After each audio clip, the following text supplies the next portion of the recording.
Hello, listeners. We're back. We're back after 4 months, 4 months, 4 weeks of no recording. But we did say in the beginning, Noel and I are quite busy with our lives. And so we are back. We're going to try and be as consistent as possible. And as always, when we do post, it's going to be on either Friday night or Saturday. We haven't disappeared. We just live busy lives. How are you doing, Noel? Hey, Robert. Good to be back. Yeah, I want to apologize for not being super consistent, but I know that we have we just have a lot going on in the media world. I run different pages. Rob runs different pages. We're both training. He full time works. But when we do have something to say, we're going to say it, and we have some stuff to talk about this time. And it's been I didn't even know. I actually hadn't done that math. I didn't know it had been 4 weeks. So it's been a month. But in that month, we have gotten some responses from our first. Have we done 3 episodes or 2 episodes? We've done 3 episodes and we've had a 3 couple. episodes. And so we do respond to people. I have a live LinkedIn conversation going with someone who I won't say what their name is, but off the back of our sponsorship podcast, where we talked about how people should even approach people, like what data you need, how you should go in and talk to brands. I think that's quite new to people. And given that I sit on the side of normally negotiating with people, I think, well, it seems like you guys have found it quite interesting actually hearing how technical it can be. And if you're pitching to someone like me, who's a corporate person, what it takes for me to give you money, I think that's been quite interesting to people. And then some people just wanting the podcast back. I've had a few messages saying, "Hey, I need more podcasts from Robert and Noel for my runs," which Well, is all. and that's always extremely flattering if you have a podcast and you miss an episode, miss a few weeks, a month, and someone goes, "Hey, where's the episodes?" You're like, "Okay, we're doing something right," which is Yeah. Rob's exact words before we got on. It's like we must be doing something right because people are inquiring about where's our episodes. So here's a new one. And then the other thing was, yeah, about the sponsorship episode. It is a very unique dynamic because I guess I would be someone who would be reaching out. We covered this on that actual episode, but we were basically talking about how influencers, athletes should get a sponsorship. How would you go about getting a sponsorship? And I'm the person who would reach out to someone like Rob, or vice versa. He reaches out to me and we would negotiate. And it's kind of cool that that's our dynamic right now is we're on. Yeah. And so I think a good transition, like lots has happened in the past month. One of them is, as I was talking to Noel offline, is I'm now running the Chicago Marathon in October, and it's going to be my biggest challenge since Weymouth Ironman 70.3, which I didn't think I could do, and then I did it. And this is all through content, and so we're going to talk a little bit more about content later on because it's hit a nerve. But this is people reaching out to me. The Aid Pioneers, which is a non-profit based in Germany, they reached out to me and said, "Hey, we like some of the content you're doing. We like that you educate." And again, my message is very consistent on social, Instagram and TikTok. It's all very educational and quite formal. And so, yeah, they have entry spots for people who are ambassadors. And so I'm going to be running it on behalf of them. And No so, way. Oh, you yeah, didn't just enter. You got a shot through one of the other avenues. That's really cool. I got stalked by a non-profit, and they Your do. media entry, right? Is that what they call it? A media entry? There's a charity entry. So Charity entry. Okay. I think there's media entries to all the global marathons and events like that, but then there's charity entries. And so I had a look, like if you wanted to enter the Chicago Marathon, entry is last August.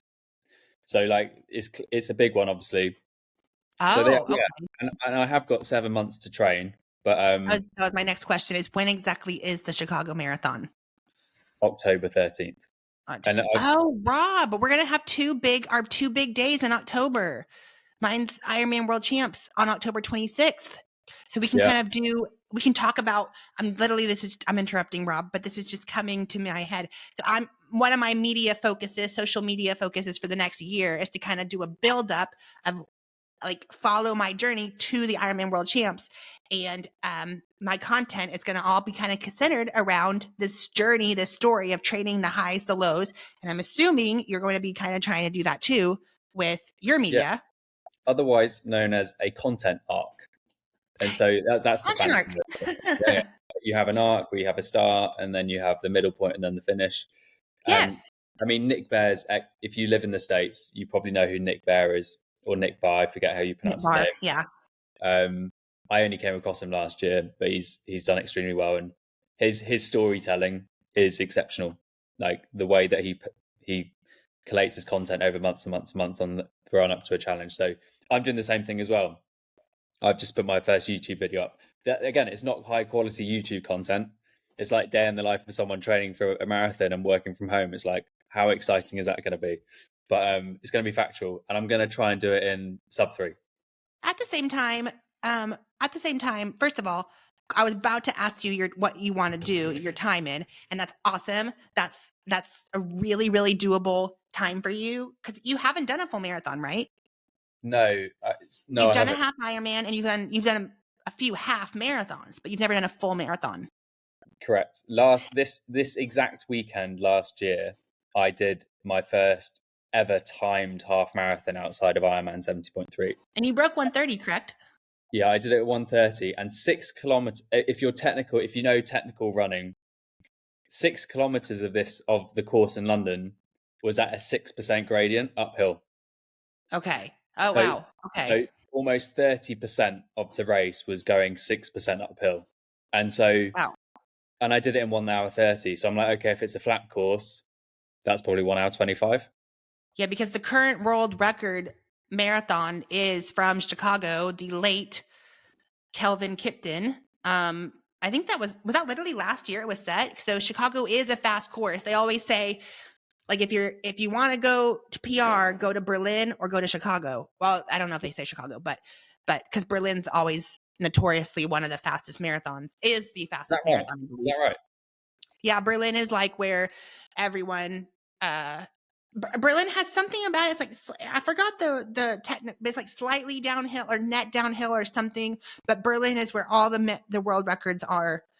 Or all the records are set. Massive. I think that's the last 2 world record times before Kelvin did it in Chicago, and that's really cool. I definitely think it's going to be a really, like, I want to say, like, it's just, I mean, the Chicago Marathon's one of the 5 world marathon majors, but this year in particular, going to it the year after the world record, it's going to be really special. I'm sure what they're going to do with it, because of Kelvin.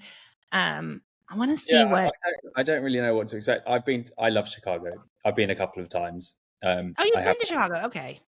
I went one with family, and one I used to work for a big American company and spent some time out there. And I love it. It's kind of, if you've never been to Chicago. What company, Rob? If you want to find that out, go to my LinkedIn profile. Okay, I do kind of want to know what it is. I'm just thinking, is it Bank of America? No, it's okay. It's a food and bev company. Okay. When it comes to, I don't want to give that brand a shout out. So, okay. We're gonna leave it at that then. We're gonna leave it at that, and then we have, So basically, if you've been to New York, how I describe Chicago is, it's like New York, but the roads are bigger and there's more green space and there's a beach, and it's a really cool city. It's like a cleaner, smaller New York, I would say, but New York has more life. New York has more authenticity. I used to love Chicago, but I've changed my mind. I used to be like, Chicago's my number 1 favorite U.S. city, but I've switched back to New York because it's just something so raw about it. As an English person, I'm just going to say I love all parts of the States. So obviously there's a British-American divide there. But the thing with Chicago, though, is I've been there when it's 40 degrees Celsius, and I know the winters can go to like minus 40. Brutal.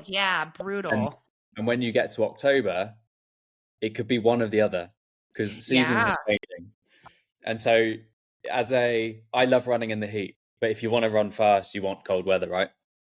Some people really don't do, like Kenyan runners actually aren't great cold weather runners. When it's raining there, like in Kenya, and I say this, they hate the rain. They hate the cold weather. The one year, I don't know if you know this, the one year the Boston Marathon was won by someone other than Kenyans. It was the Chinese man and Des Linden. I forgot his name, but it was the year it was super cold, raining, and horrible weather, and a lot of the Kenyans dropped out because they're just not used to the cold. So it depends. People, but yeah, you're right. ultimately, I mean, 90% of the time, cold weather favors running, because you Yeah, can breathe. and the science behind that, and this is going to tell. This is quite a good transition. Noel, you're going to be Oh, impressed. okay. Listening to this are not going to be impressed. But cold weather helps because I was listening to Olaf, the Norwegians, Right. Gustav and Christian's head coach.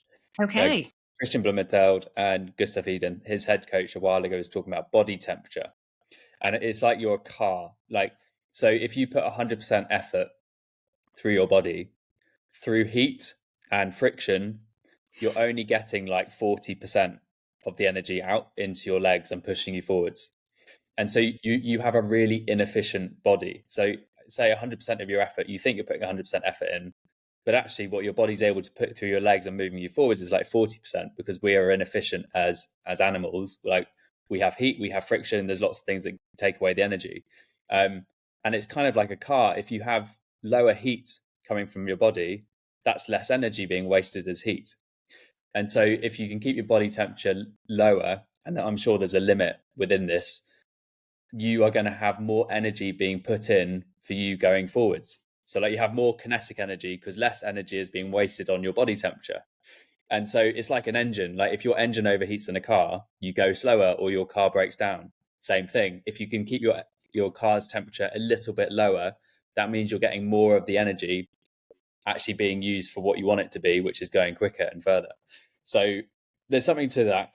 I don't know what the limits is, and that feeds onto Super Sapiens, because what, like, data tracking is really, really technical, and there's Gore sensors, there's Garmin sensors, there's all these other sensors that I'm sure you've used, Noel. I'm sure people listen. I want to say real quick before is I almost think you can get too technical with this stuff to where it's almost limiting you because you're just so focused on numbers and I want to say what we're about to talk about, Super Sapiens, I almost think it's one of those things that True. is getting too technical, and you can almost limit yourself because you at some point you, and this is going to completely disagree with the podcast, the Norwegian coach's Olaf guy.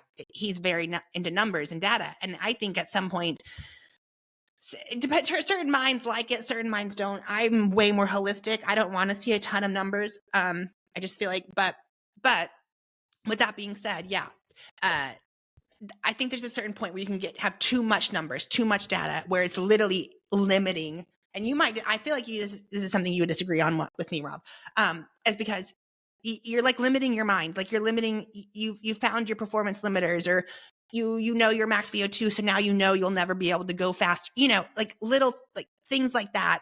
I don't know. I feel like a lot of this, especially endurance racing, marathon, comes down. Sorry, go ahead. What do you say?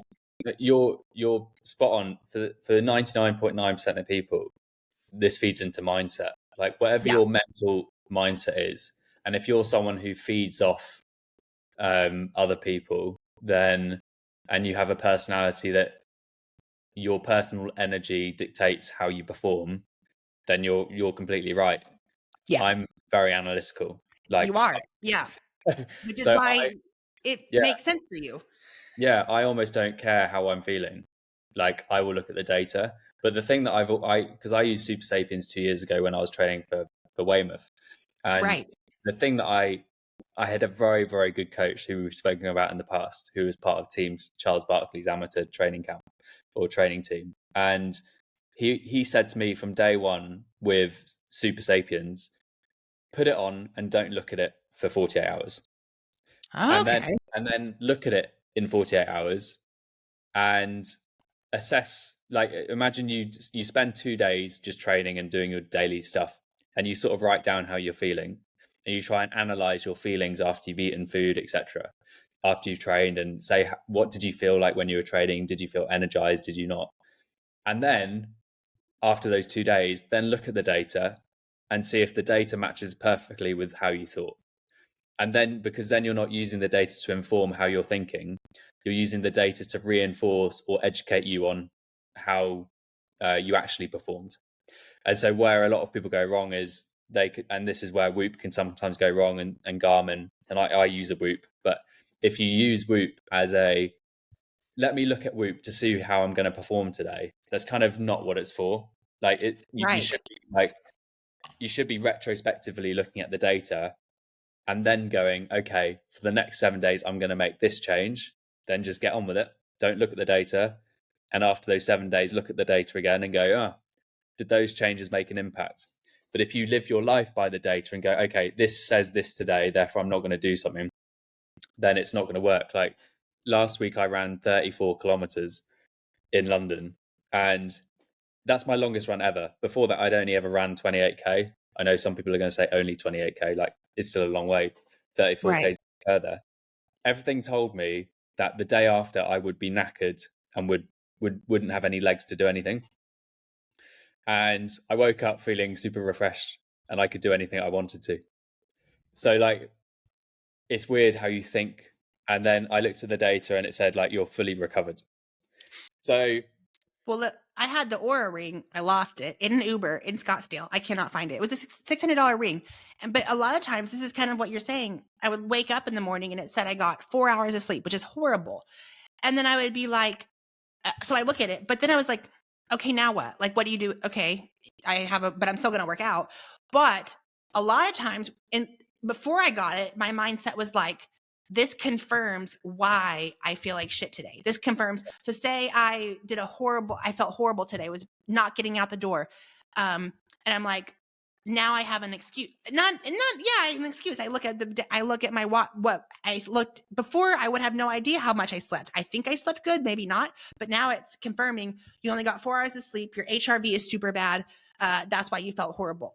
And then it's like, okay, now what? Like it says I slept bad, my HRV's bad. But like, I guess really the way to use these things is what you said, the Whoop, is to not look at it, I guess, and just let it. And I guess it's something to kind of, is that because you drank that night? Is that because you had caffeine late in the day? Is that because blah, blah, blah? So yeah, that was kind of my experience. I don't have it anymore, but I did find it reassuring to know like what I'm feeling is backed by actual proof that, look, I literally slept horrible last night. Yeah. And I think that's the important thing is you use it to reinforce and you use it to you do real life analysis on, okay, if I change this, what happens? Again, don't use it to live your life by, use it to make meaningful changes. Which brings us to Super Sapien, and let's explain what this Super Sapien things is. So guys, they're literally on their website. We want to start off with what is Super Sapiens. You're probably quite good at explaining this. Well, yeah, I'm explaining it. And I want to say, I'm sure if you were in, a lot of my followers or people who are listening to this have been around triathlon, have been in the Ironman sphere. They used to be, Super Sapiens used to be the title sponsor, I think the title sponsor of Ironman racing, Ironman triathlon.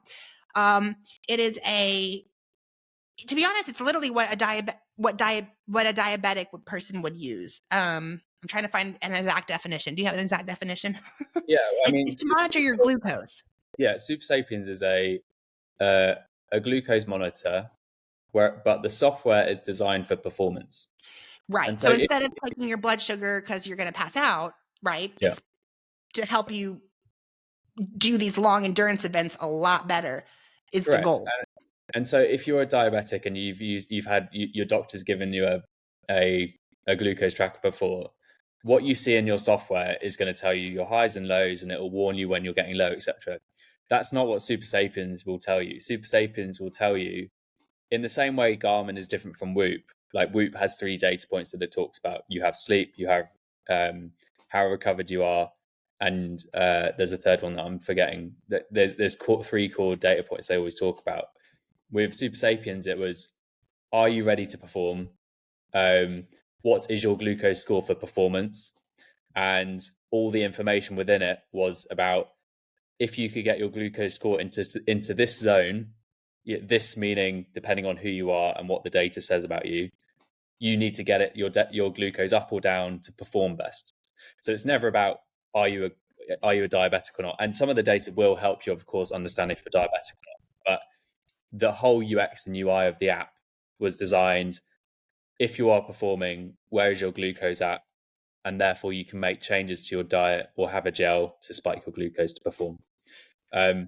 before, well, yeah. So in other words, it's literally a diet. It's literally what people with diabetes type 1, type 2 wear to monitor, right?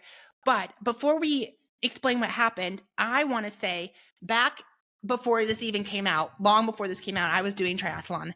And people were doing Ironman racing, long course triathlon, ultra runs, endurance, blah, blah, blah. I was a skeptic. I was a skeptic. I was a huge, it was something I told myself I'd never be caught dead wearing. I wouldn't put this thing on me. I don't know. It just something about it is like, and I don't know if, shout out to Triathlon Mockery podcast, a different triathlon podcast.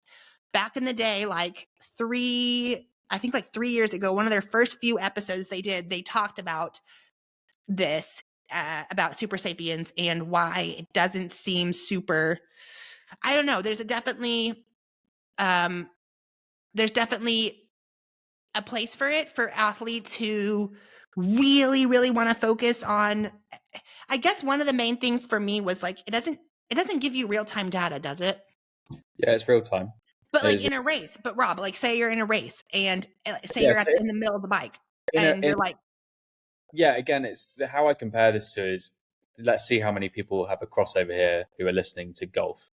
So in golf, you have range finders. So you have these little devices that you can hold up to your eye, and it's a laser device. So you can point a device at the flag and it will tell you how far you've got to go, and it will tell you where the pin is, and it will tell you where the bunker is. And so when you're practicing, you can have this device and you know exact yardages when you're playing golf. And it was a game changer. When they came out 10, 15 years ago, it was like amazing. I don't have to guess anymore. But the PGA Tour and the European Tour never allowed pro golfers to use them because it gets in the way of like the feel and the artistry that comes with being a professional golfer. You should understand, you should be able to basically use pen and paper to get around a golf course and not use technology. Same thing with the world tours like that makes triathlon. sense. And so the UCI never legalized it. The UCI never approved it for pro cyclists to use during a race. So like, but here's where we'll disagree on this, but for training, it's exceptional if you care about how your food impacts your body. How do you watch it? How do you watch? Do you have to have your phone on you to literally look at it? Or does it coordinate to your watch? Like, how do you actually look at it real time? Like what? Yeah, on the app, on your phone. You have to have your phone. So like you could never even use it in a race anyways, because you wouldn't be able to have the app. Correct. And that's where it's not useful for a race because you don't have it. But I remember doing this. I did all my data analysis after Ironman Weymouth. I had all the data in, I'll send it to you. I might even publish it because it's really interesting. I think I have it on my newsletter like 2 years ago. I tracked all my data and I published a newsletter. I definitely sent it to my coach. I don't know if it's public. I went through all my race data to understand how well did I actually perform. Mm-hmm. And so with Super Sapiens, they would give you a score out of 100% to tell you when you were performing, how close to perfection were you in your glucose zone. So everyone has a personal glucose zone, which correlates with how much glycogen they have in their bloodstream to then perform. So anyone who's not done sports science before, the energy that's in your body is basically called glycogen storage. And glycogen comes from glucose, and glucose comes from carbohydrates. Carbs and sugar. That will pump it up. That is what you run on. Exactly.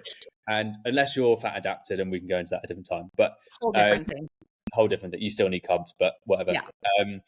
So everyone has what is 100% perfect for me is what is going to be different for someone else.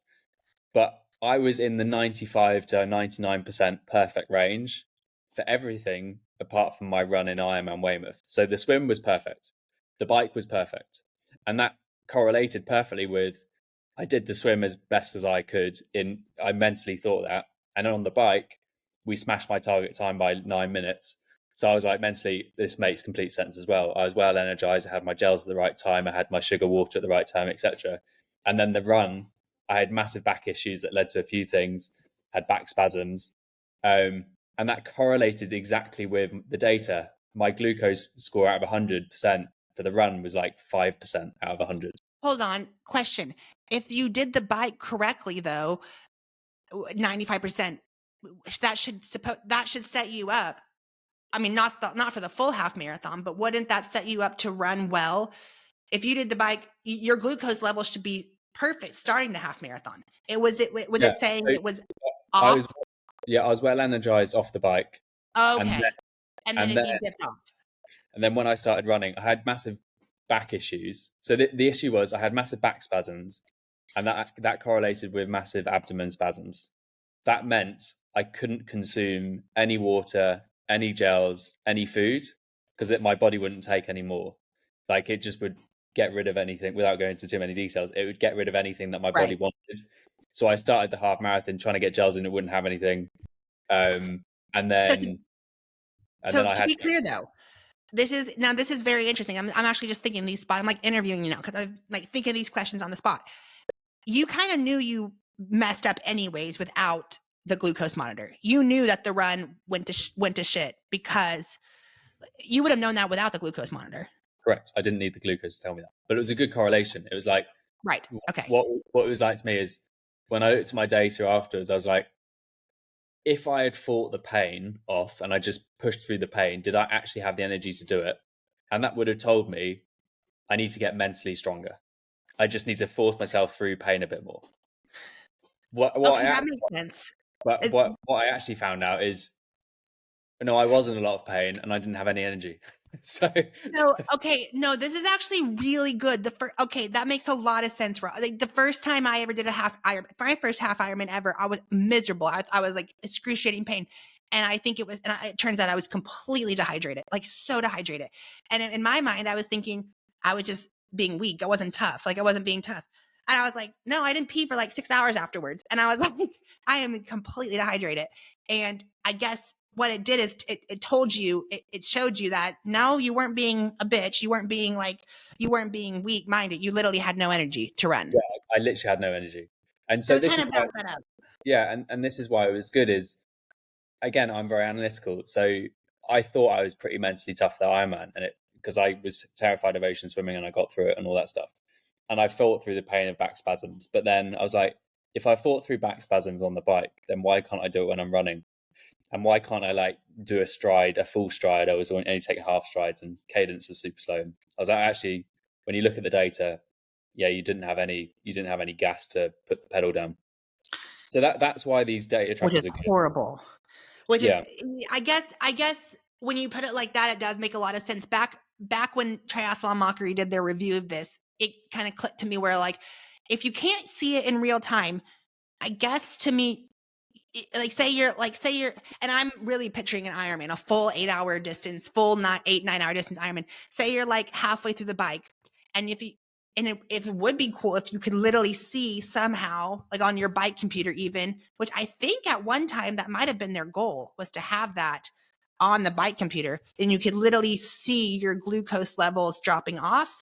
I don't know, but if you can't see it in real time, you're like, okay, I'm still wearing this thing for training. It's great. My training's going great, but like, so now I'm supposed to eat a gel because the glucose monitor says. Like any professional sports, once you go into a race, I guess the general ethics of sport is the best person in the world who's going to win the race is the one that's so in tune with their abilities and capabilities and knows when to put their foot down based on innate non-technology, that they just remove the technology from races.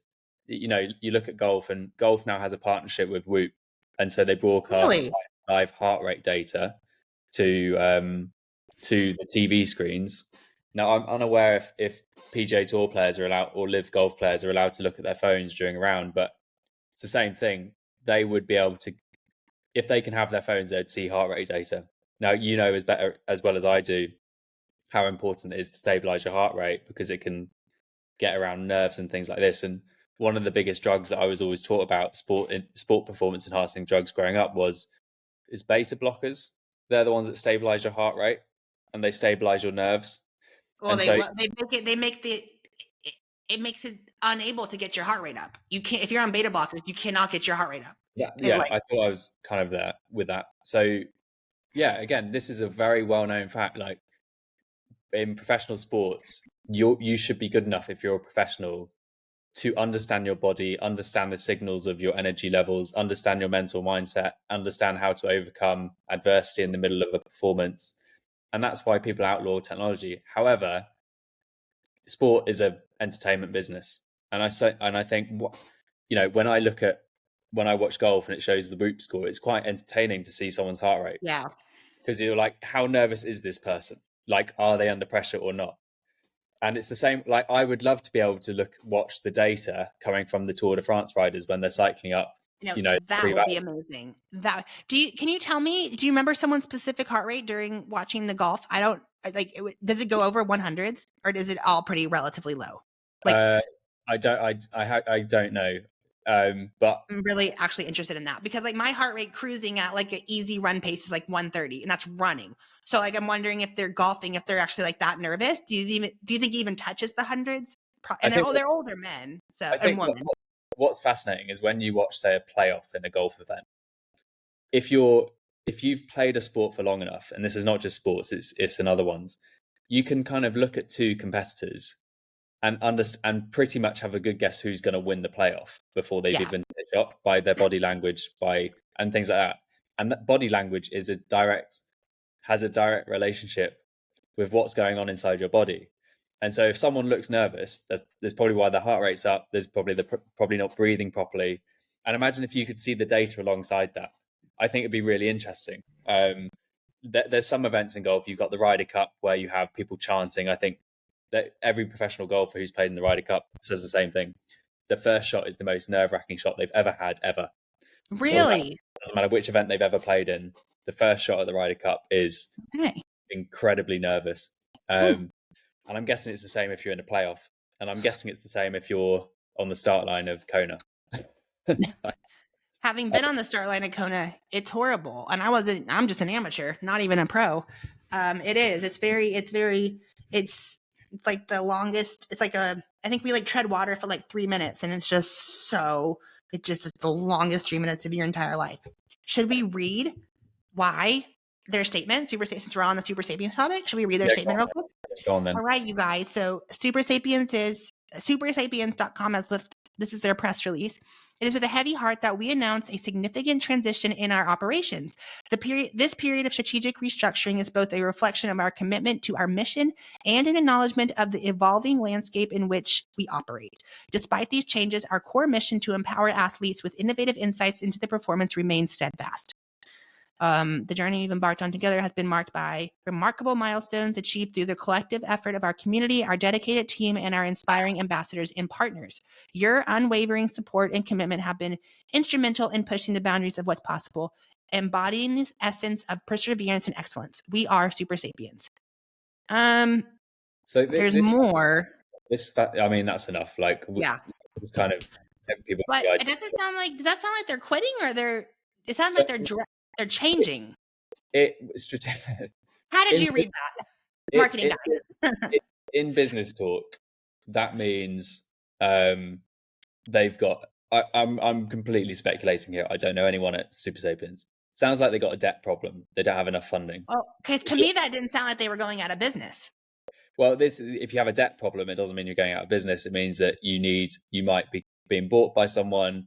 You've run out of money. You're going through growth, but you run out of money, so you need a new partner to come on board. It could be Levels. This is complete speculation. Levels, which is another glucose tracker, who are trying to compete in the sports space in the US, may be buying them. It's really important to note, though, from a technical understanding here, Super Sapiens is a brand, and I'm very, very conscious most people have never worked in consumer products before, because most people walk into a store and they'll go, let's say there's a sale on at Walmart. Most people go, oh, isn't that great that Walmart's putting on a sale? What most people don't know, if you're, I don't know, take Cliff Bars. I know, Noel works with Cliff Bars. Right. If you walk into Walmart, I don't even know if they're in Walmart, but if you walk into Walmart, so if you walk in there and it's got a 20% off sale, the average person thinks, oh, well done Walmart for taking 20% of their profits and giving me a sale. That's not what's happening. Cliff Bar has gone to them and said, we want to run a sale. We will give you 20% cash of every sale to you as a bonus if you can take 20% off the sale price. So Walmart is not losing 20% of revenue. Okay, I didn't know that. No, Walmart is not losing money. Walmart doesn't want to lose money, so they get the brand to pay for that sale discount. So every time Okay. you see a discount, the brand is paying that money to a retailer. This is in general, and so lots of people think retailers are being friendly when they do discounts. What they don't know is that they will generally be telling the brand that they have to fund that discount, and so it costs Cliff Bar even more to run that sales promotion because they have to fund the discount. It's not Walmart being lovely and friendly. It's Cliff Bar saying they want Why would Cliff Bar want to do a sale then? to get What more would people be the? buying the product. Oh, It's, okay. they want Even though more. they're probably losing money on it. Yeah, because if you give someone 20% off a first purchase, you might bet that someone then uses their products for 5 years. Oh, right. So Okay.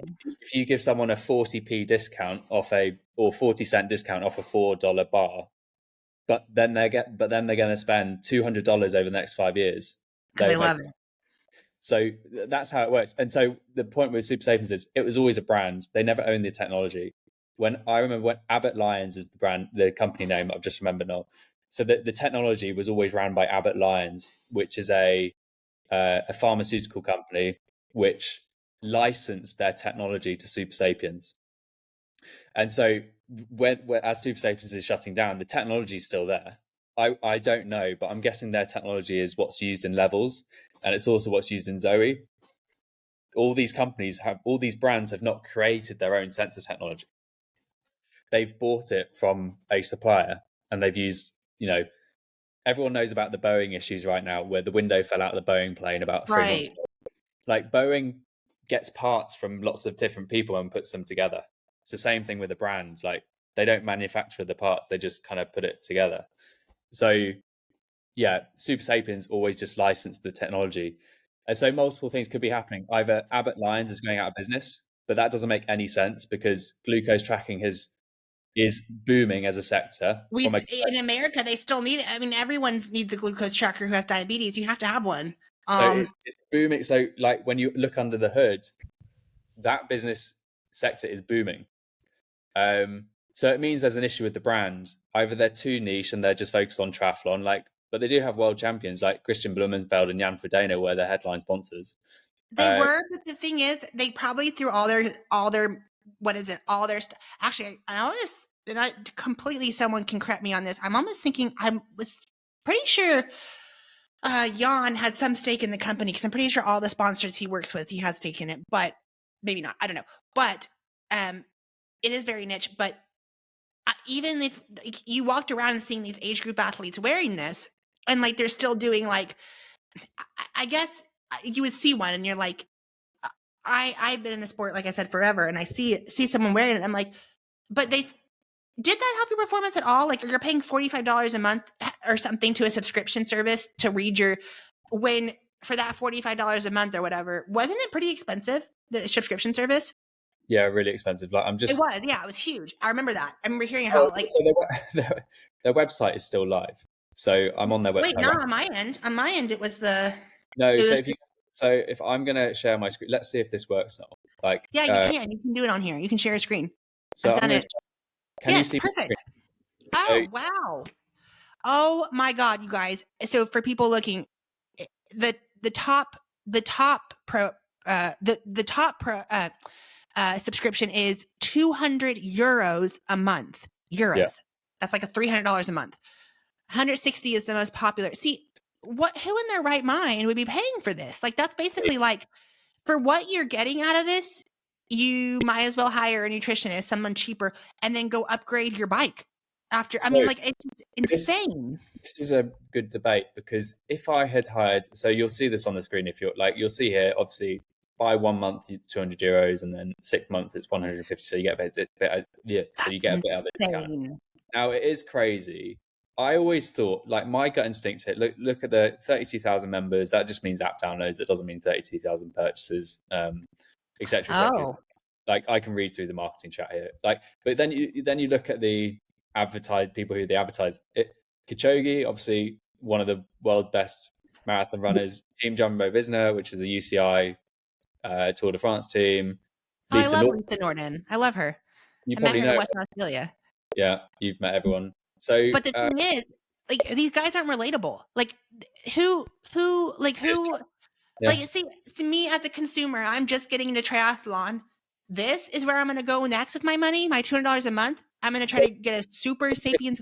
I might as well spend all this money on Martin gel or something. You know what I mean? Like, what were you going to say? Like, to me, that's not relatable at all. it depends. I remember my mindset is always going all in, and so on the nutritionist point, here's the problem with nutritionists, and here's the benefit of nutritionists. They're Like cheaper than that. I'll try and steel man both sides here. Like steel man, I've nicked that from Chamath and the all in pod. Like think position you don't believe in, but you got to try and understand the other side. Okay, yeah. The problem with the nutritionist is everybody's individual body I know where you're going with this. processes food in a different manner. Yeah. And so for what works for one person doesn't work for another person from a coaching. from a biometric perspective. And so, for example, real things that I learned 2 years ago when I was using Super Sapiens, I learned that cranberries do not spike my blood sugar level and blueberries do. And so I swapped blueberries for cranberries. They both have a really good antioxidant level in terms of what's contained within them. They're both kind of sweet, but for whatever reason, my body never spiked blood sugar from cranberries. And for someone else, if you said to a nutritionist, should I have berries in the morning? They will all say no, because they'll go, on paper, there's lots of glucose in a cranberry. So that's going to spike your blood sugar. You don't want that in the morning. But that didn't happen for me. And other things, depending on how you eat your food, if you eat the protein first, or if you eat the sugary thing first, you have a difference in blood sugar impact. And so you do need some sort of technology to understand, okay, is what the nutritionist says actually right for me? Now, if you had a world-class nutritionist work with me for a month, I would trust everything they said tomorrow. Yeah. And I would do it. But I bet you they would say, might not work. so I think this is really important. Where data comes into sport is, again, using it as a confirmation or a sounding board to understand what's actually going on. Really expensive sounding board. It is really expensive, but having said that, I've made changes to my life 2 years ago in terms of food that will live with me for 5 to 10 years. And wow. it's made me a healthier person. So, well, and here's another question: what made you stop the subscription service? Your race was over, or what? Yeah. What your race was over? I'd learned enough over 3 months. So you only needed 3 months out of it. So it's almost to be a product where someone just learns about themselves for a few months and quits. I think this is part of the issue. Like, I used it for 3 months. I learned how to stabilize. So the goal of a glucose monitor is two parts. One is, if you're using it for lifestyle, you're trying to stabilize your blood sugar. Yeah. And so almost like a heart rate reader, you want it to be flat throughout the entire day. And it's harder when you start training a ton. Your goal is to kind of keep it. Because when you train, as soon as you start training, glucose gets released into your bloodstream and calorie spikes. But the goal is to have a flat glucose reading. And it's very, very hard to do. But you can correlate it with your mood. If you eat something, guarantee you, if you actively think about it, you'll feel, am I more energetic, or am I slumpish, or whatever? But I've now implemented things from 2 years ago that I now understand the feeling of when my blood sugar is going up, and I understand the feeling of when it's going down. And I understand exactly the morning routine that I need to have a really stable blood sugar level. So, but I would never have done that, known that, unless I had signed up to a glucose tracker. It would always have been theoretical. And so I still say this to everybody: it is the best money I've ever spent. Really? Okay. I've learned fundamental things that have stayed with me now for 2 years, and I can guarantee you it will go on for 5 years. But I now know how food reacts to my emotions and feelings, and I just know it. I know what effect that has on my body. So Rob, you are very analytical, though, and very good at reading data. Say someone put this thing on and wasn't quite sure what they're looking at, and they're like, is it possible? Is it simple enough to put this thing on and be like, just any average person kind of can be like, I'm not sure if I'm even like reading this right, or am I doing this? Am I making a difference at all with switching cranberries to blueberry? Like, there's two things. If you're buying this based upon you've gone through the marketing and the route that I did, which was learn about what the pro triathlete's doing, I'm betting that you're probably in the camp of you're really learning and understanding the data, and you really want to learn about people who spend money on this $200 a month like would know what to do. That's true. Yeah. However, at the end of the day, the technology is from a pharmaceutical company. I don't want to make this is a global podcast and there's different countries, but if you start using a glucose tracker and you go to your local GP in the UK or your local doctor, they get trained in this stuff. So if you went for a local checkup and went, "Hey doc, I've started using a glucose tracker," they will be able to tell you what it means. So like, one is YouTube will teach you a lot, and like formal science papers will teach you a lot, and you should read that stuff if you're interested in this. But again, most people, if they wanted to, could just book a routine health checkup with their doctor or whatever, and get them to read the data. And so I don't think there's a cop out in today's world. I think you can kind of, but most people who use Super Sapiens, from my experience, you can tell they're an athlete. Yeah. So what does this mean for people who currently have it literally on their arm right now? Is the app going to go off? Do they get to keep using it? Are they going to?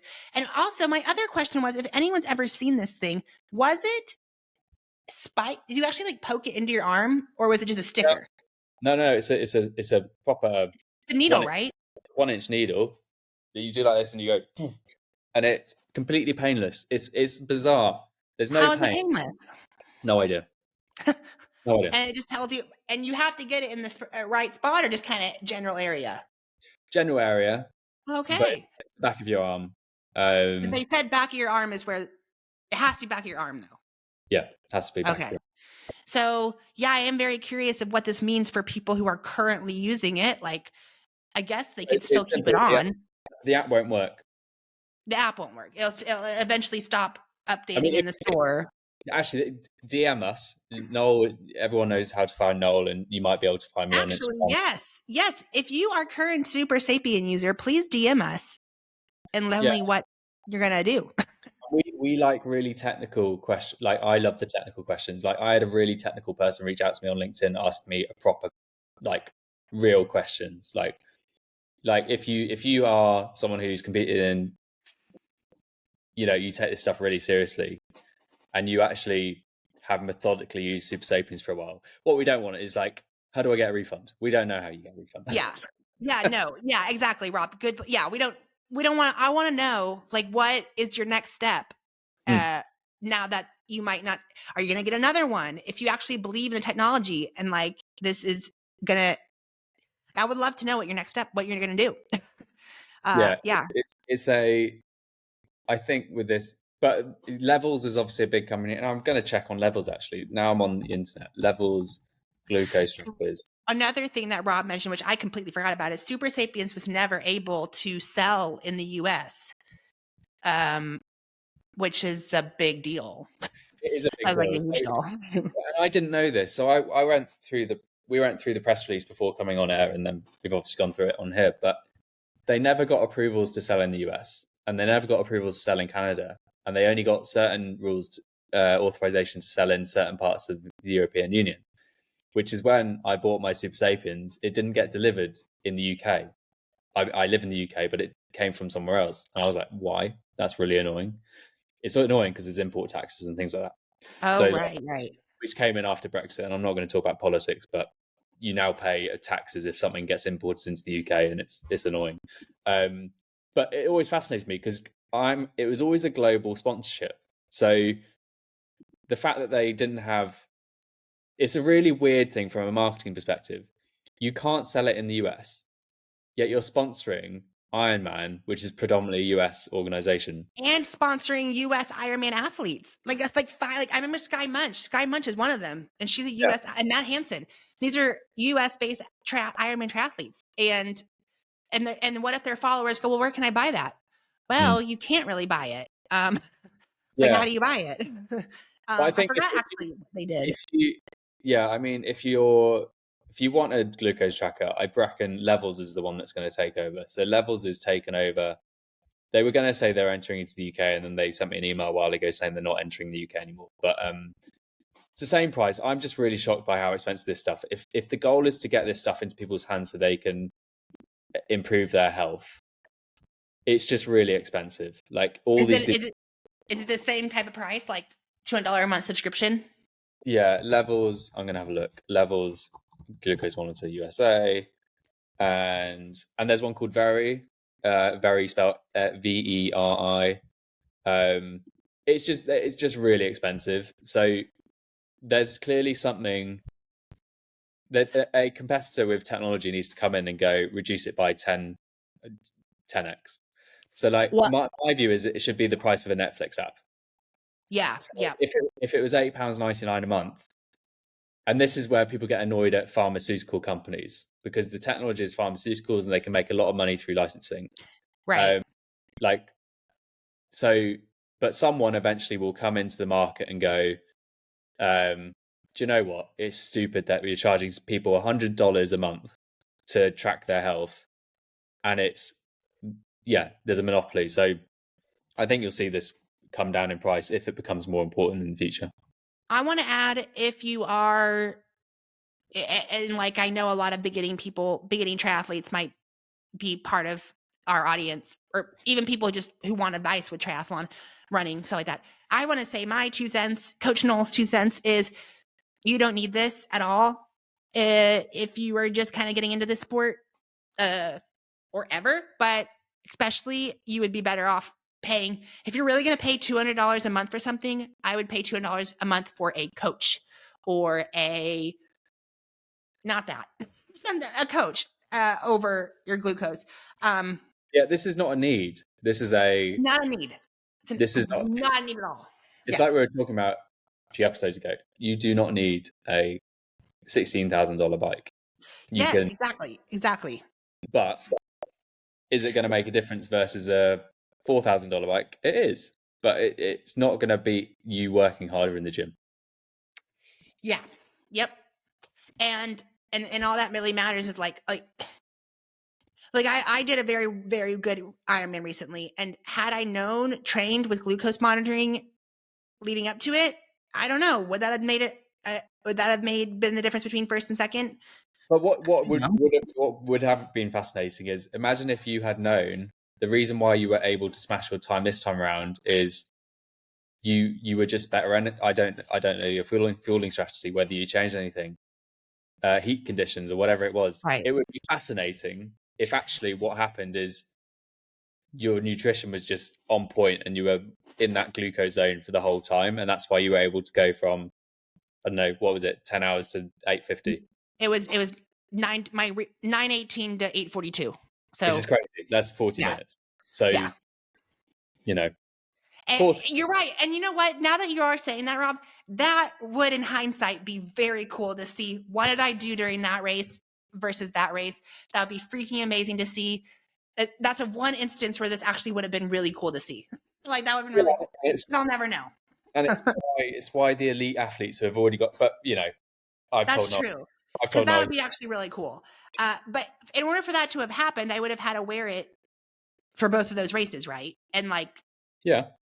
So you'll never know now. Like, you just have to no, I'll never know now. You can do the same. That is, in hindsight, that is, I guess, a very good. You're right. Like, I've basically seen, what that looked like differently. And I will say, my best race ever, my longest Ironman, my best was the easiest one ever. Felt the easiest, felt the best. The slow ones felt harder and worse. So I definitely think that has to do with glucose. I honestly think it was I think it was 90% nutrition.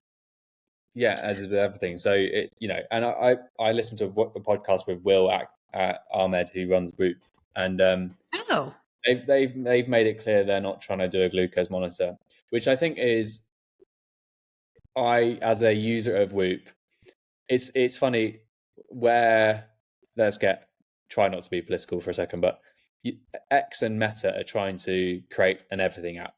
So you don't need another app. You just sign into one thing and you have everything there. Uber is probably the most helpful at the moment. You have travel, you have local travel. Uber. Yeah, you have the Okay. Uber app, you have groceries, you have Deliveroo, like Uber Eats, that restaurants ship their food to you at home. So that Uber is like a really useful app. Now I don't need 4 or 5 different apps. I just have Uber, and that's what Meta Oh. are trying to do. Like one place where you just open the app. I feel like they're all trying to become that though. Like Yeah, all the apps are trying to become the same. yeah, because WeChat in the US, in China have done it. So it's like someone's achieved it, and if you go to China, everyone just uses WeChat, one app for everything. So it's been proven out before. But I just want one fitness device that does everything. Like the one frustration with Whoop is once I start doing these more formal marathon training blocks, I need to start wearing a Garmin again because I can't be looking at my phone. Yeah. Like I need to know exactly when 200 meters has ended, so then I can walk. You can't wear a Whoop for that. And I will wear a Whoop. I just won't wear. The Whoop is for other stuff though, to see your HRV and your sleep and stuff. And for anyone who doesn't know what a Whoop is, tell us what a Whoop is, because we keep talking about that, but I don't think we've explained what it is. Whoop is a continuous health tracking device that you wear on your wrist. And everyone asks. They make one called an Aura Ring. It's a different company, but it's like the same thing, just in the form of a ring. So yeah, and depending on the marketing, one is I don't like wearing rings, so I don't have Aura. Mine's the exact opposite. I hate wearing bracelets and wrist stuff to bed, so I got a ring because a ring was way more comfortable. Which is exactly why these two companies exist, because everyone's gone. Someone's done a watch. Okay, well, someone's done a band. Okay, someone should do a ring.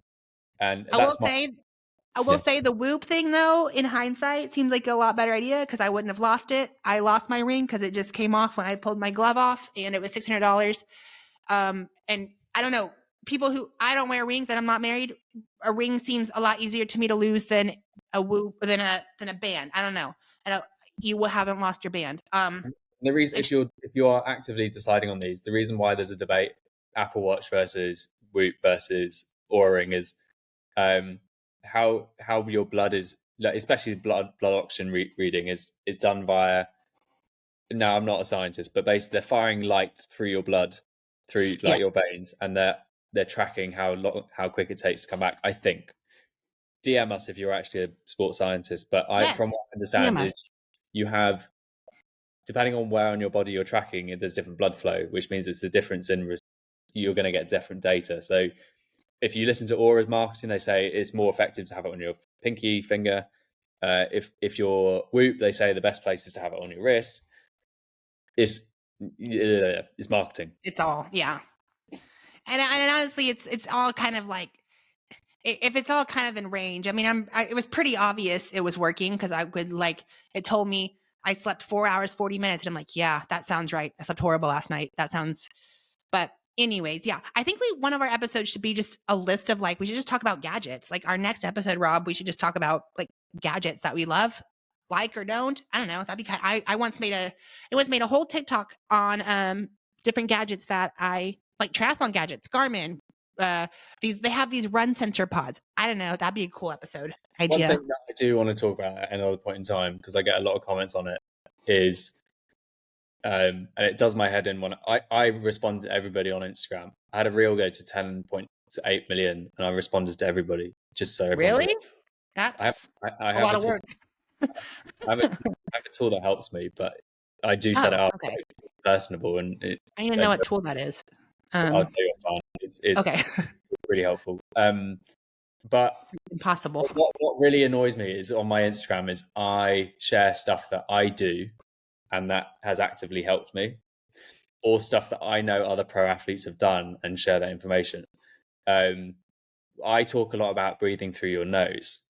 It transformed the ability for me to breathe deeper when I was running. And one of the biggest comments I get back when I talk about nose breathing, and Andrew Huberman talks a lot about this on Huberman Lab, is people go, I can't breathe through my nose, or it doesn't help you. There's no science. And one, it's not overnight. One, you have to breathe through your nose over time for it to have a benefit, because it's hard to get your body to do it. Secondly, like all things, if you can't breathe through your nose, it's a signal to go get physio. Like with lots of things in your life, if you've got something wrong with your body, go fix it. So this is not health advice, of course, but from what I understand is you can go see a doctor or a physio or a physician or whatever it is in your country and get your airwaves in your nose fixed, and it's going to massively impact your health. And especially for sports, because if you train at an elite level, you are taught from elite coaches, breathe through your nose and exhale through your mouth. It's like the first thing you learn from when you're doing high performance sports at a high pace, because that's just how you get more oxygen into your body. So that's always the debate that gets going on my Instagram. The second one is shoes. This is a big conversation, but why I get a lot of comments saying, stop talking about carbon shoes, I'm going to wear them, it's fine. But I just posted on Instagram, Lionel Sanders has just done a video talking about why he's not wearing carbon shoes in training. Because it's like having a rocket launcher on your feet. It's like, it's a boost. And so if you take away that boost during training and you've still got to hit the same numbers, you're going to become a strong athlete.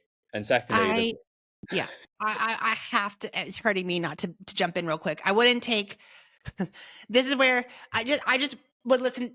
Lionel Sanders has his own way of doing things, and he's always switching stuff up. There's a lot of other people to listen to. That's just, that's his opinion. Yeah. It reinforces what I've heard from a lot of people. Like, I mean, it makes sense. I get it. But from it, I had an issue. I was away and I had an issue with my Achilles when I was skiing a month ago. And I do put it down to, I've spent basically 2 years running on carbon shoes. I had Achilles issues by doing 2 years, no carbon shoes. You never use carbon shoes. And I had Achilles issues. So we can go on and on about, but one of the biggest arguments, Rob, about carbon shoes is, and we should definitely have this talk, is it makes you more efficient, so you can recover more, so you can do harder sessions, because it makes you efficient. Like before carbon shoes, people were more beat up. Yeah, but efficiency, but it's a really good point. Again, if you look at the everyday athlete who gets injured and doesn't know how to train, it's like, or wants to go faster, it's that the path has been very well worn. Make your training hard so that on the race day you're at the peak fitness, or you've got something else. And I think mentally, if you can put those carbon shoes on in the race and you're going to go 5 seconds quicker per K, I think it is about 5 seconds. I'm almost convinced it's 5 or 10 seconds quicker per kilometer for me to run in carbon shoes. I think there's definitely a place for them. There's a place for them in training, and I do 100%. As someone who literally never trained in carbon shoes, never, not once, my running got better because I started training in them, because I wasn't just going out. But this is just me. I basically was like completely anti-carbon shoes for like 5 years. And I was like, why? Well, I even was thinking like, but then I started thinking, oh, like in order to run faster, we should have this discussion. Not an hour into our podcast. I want a physio to be on the call. We should. And I would absolutely, you know what? This is another good, I hope people have kind of gathered what we want. Me and Rob would love you guys to write in. And if you have opinions, have topics, have something that you heard us say that you can counter argue, we'd love to read what you said. I would love to read what you said and elaborate on, like, if you have an opinion on carbon shoes and you heard us say something, I would love. It's going to be 50. Yeah, message us. Also, yeah. Because I just think I'm on the spectrum of, I will listen. I have very specific use cases for things. And so also, I think for the everyday person, you're trying to stay less injured and you want a boost on race day. That in general, like if you're an amateur athlete, you kind of want to tick those two boxes. And anyway, everyone's got their own opinion on this stuff, but back it up in science. And I agree. I agree. And one could say the rise in these injuries is because people are running harder in carbon shoes in training. Yeah. Well, on the flip side, I'm going to send you a quote, Rob, afterwards, of something I heard about this. I've had this discussion now a lot. It just seems to always come up, of using carbon shoes in training. And there's like people saying that you should, because it's actually your gait's more efficient, and it keeps you from being tired, so you can run harder later in the week. It's a whole It's actually we could honestly spend an entire podcast on carbon shoes, which we might want to Well, do. we could actually spend months just talking about it because there are month-long studies on it. And so if scientists can spend months talking about this stuff, then we can certainly spend a couple of hours talking about it. I'd love to, actually. And I could love to show you, if you guys have YouTube, I can like literally show you. I have like 6 different brands of carbon shoes on all different models. I would love to hold them up and show you guys. Because we are on YouTube, we are on Instagram, and we are on Spotify and Apple Podcasts. And TikTok and did I miss one? No, I got them all. Something's happening to TikTok. TikTok is not as engaging anymore. No, TikTok is getting ruined by this stupid shop. We are at an hour and 5 minutes. But I will be looking for your emails and your DMs this week once this goes out. Yeah, this is the What It Takes podcast with Rob and Noel. Rob, anything to say? Yeah, I was going to say with Noel and Rob. Noel and Rob. And follow Rob on Instagram. Follow myself on Instagram. Rob has a newsletter. You're still doing a newsletter, correct? Every Sunday. Every Sunday. Subscribe to it. And leave us a review. We'd love a review. This will go out. We are now back into, not just me. I am back into the swing of things. And I remembered how fun this was. I love talking. So there will be another podcast for sure next week. Again, schedule is resumed until it's not resumed. Pretty much. Bye. Bye-bye.